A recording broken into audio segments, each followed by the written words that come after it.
যদি এরকম অঙ্ক থাকে √7 √7 √7 যদি dot dot dot dot infinity পর্যন্ত যায়, তাহলে এটা সিম্পলভাবে আনসার হবে যেটা আছে সেটাই হবে 7।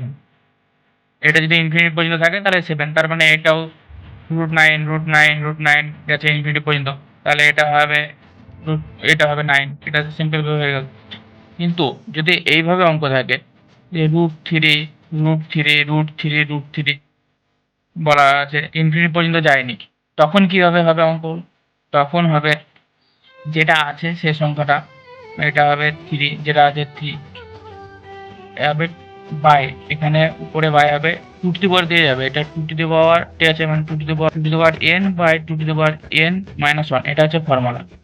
3 আছে যেটা আছে x এর সাথে হয় x into 2 to the power n minus 1 by 2 to the power n, মানে এখানে 3 দিয়ে আছে, তাহলে 3 to the power n minus 1 by 2 to the power n, তাহলে এখানে কি বলা আছে 3 যেটা আছে, আর কটা আছে 1 2 3 4টে আছে, মানে 2 to the power 4 2 to the power 4 minus 1 এরকম হবে।